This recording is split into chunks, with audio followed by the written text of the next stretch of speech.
Essanyu lisse Honorable Robert Kyagulanyi omu ku bawagizi be Mbale bw'amuwadde emmotoka era naye agambye nti kangikwase abantu bange babeere ng'ate bongera okusaka akalulu. Tiketi ya NUP naye ate n'ayongera ate kukola ebyamaanyi kati atukwasiza emmotoka yiino era emmotoka eno nange njagala ngikwase ttiimu ey'Embale. Njagala okwebaza ennyo otuwadde lesson ey'amaanyi ennyo. The same thing ne Comrade Zanubia.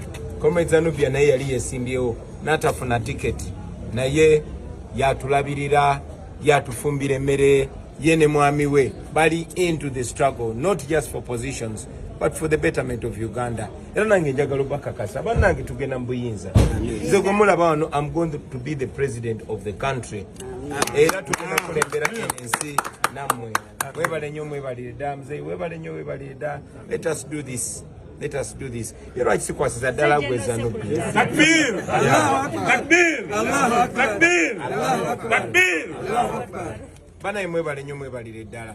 May this example continue to reflect in other places. Tulina bannaffe bangi nnyo munaye nga twalina expectations mu bo naye nga bo just akafo tiketi kaadi y'ensonga ne mwebale kulaga nsi kye tubirivingiramu nga NUP. Nze nange muno munyongera amaanyi kyonna kyonna kye bakola sisobola kupoowa oba nga wali abantu nga mmwe abalina omwoyo gw'eggwanga. I continue to draw inspiration and to draw example. Tugenda kuwangula, tugenda mu buyinza, tugenda kunyumirwa Uganda. Era oyo ali mu kifo kyo nga ambassador akole mu kalasi. People power! Our power! People power! NUP! Everywhere! Everywhere! NUP! Oyo nno eddobozi emuwulidde road mayor waffe yajja mu kibuga Mbale kati awo ndowooza ne weetutema.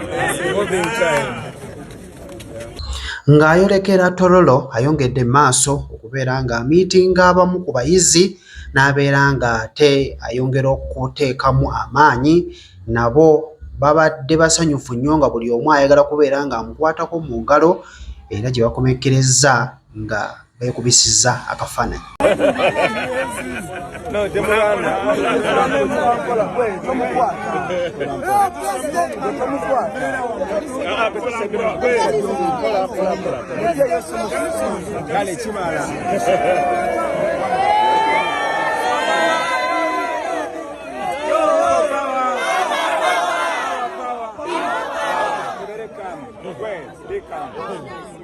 Come, okay? We're going to take a picture here. So we'll take the president.